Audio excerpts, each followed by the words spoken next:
This is the Barbados Today morning news for Tuesday, September 10. Thank you for joining us. I am Mary-Claire Williams. Our top story, the Barbados Bar Association has welcomed the appointment of 10 new judges charged with reducing the backlog of cases at the courts.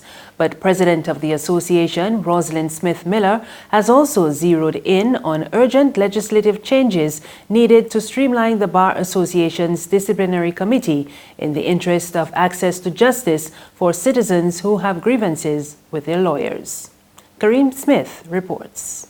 On the day observed as the start of the legal year, President of the Barbados Bar Association, Rosalind Smith-Miller, told Barbados Today the Bar Association would continue to closely monitor the situation at the courts and the impact of 10 new judges on a number of outstanding cases languishing in the judicial system.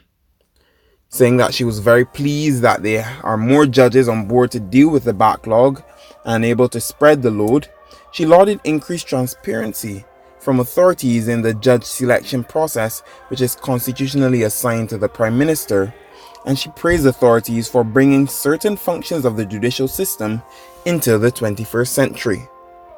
She then turned her attention to matters surrounding the legal profession and its disciplinary structures, which have been hanging over from previous years. These issues are reportedly dependent on government's decisiveness in amending the Barbados Bar Association Act, which governs the disciplinary committee.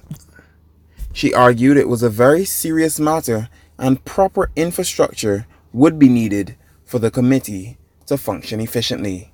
Kareem Smith for Barbados Today.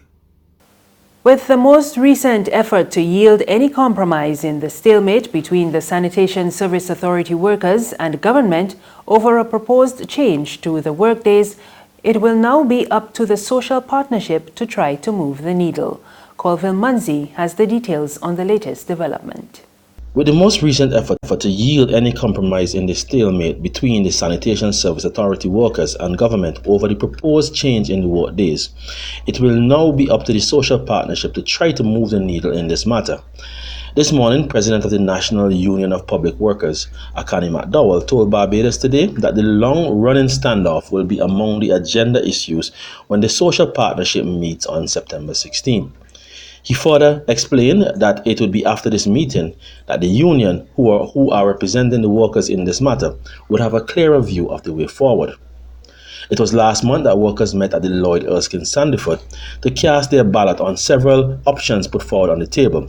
However, an overwhelming majority voted for the status quo to remain. However, McDowell is hopeful that after the meeting later this month, there can be an understanding where both parties can have some sense of happiness. This is Colville Munzi reporting for Barbados Today.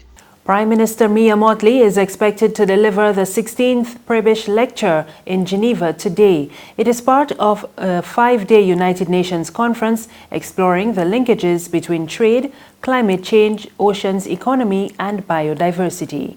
Mottley will speak on the topic Invisible Yet Indispensable and will seek to highlight the challenges faced by small island states in the face of climate change.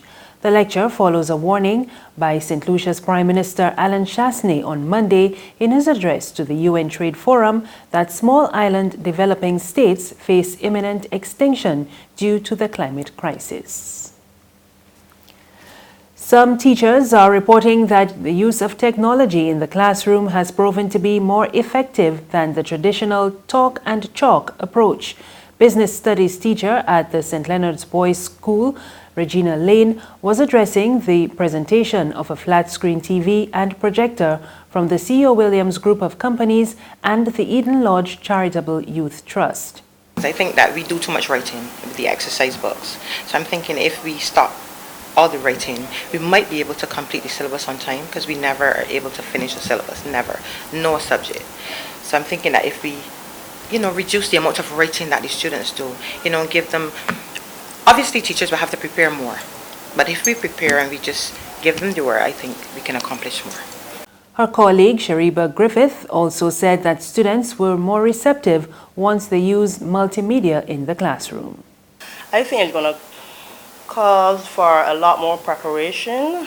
However, I think it's going to be easier in that we would have to we will have all of the criteria that we need, all of the work that we need. We will have everything on our PowerPoint technology, and it would also be easier on the boys as well, because I think the boys retain the information better using these methods. They're excited and more excited, and they actually look forward to class. There's regional and international news after this short break.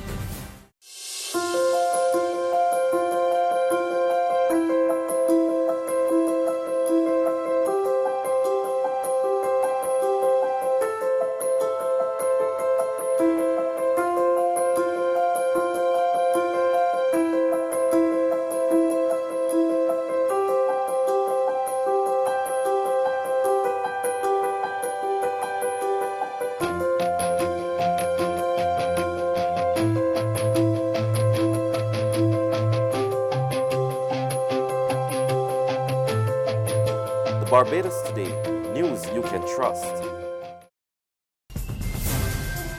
Thank you for staying with us. In news from the region, Bahamian authorities have told nationals that the current rules still apply for people wanting to travel to the United States or Canada after Hurricane Dorian.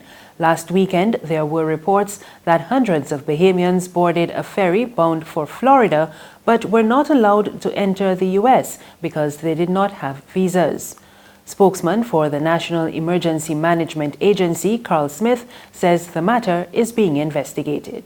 Bahamians interested in traveling to the United States or Canada should ensure that they have all of the usual immigration documents required by those countries for entry.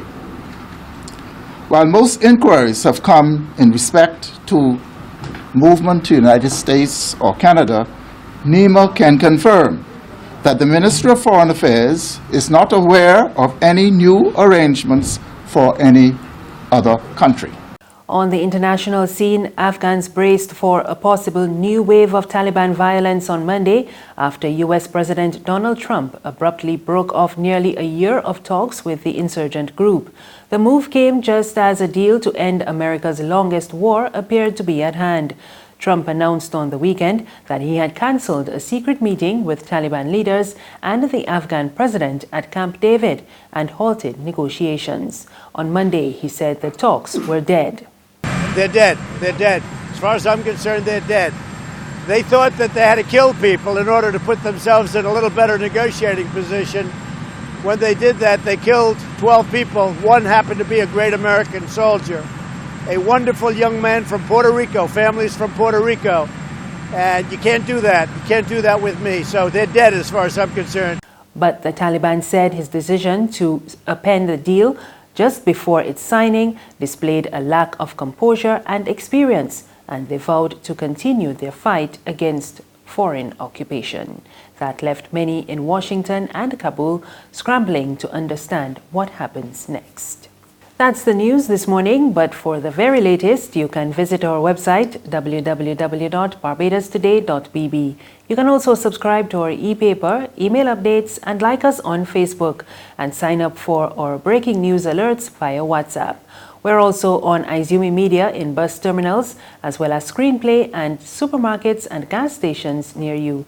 You can also hear us on Mix 96.9 FM and Capital Media HD 99.3 FM. I am Marie Claire Williams. Good morning.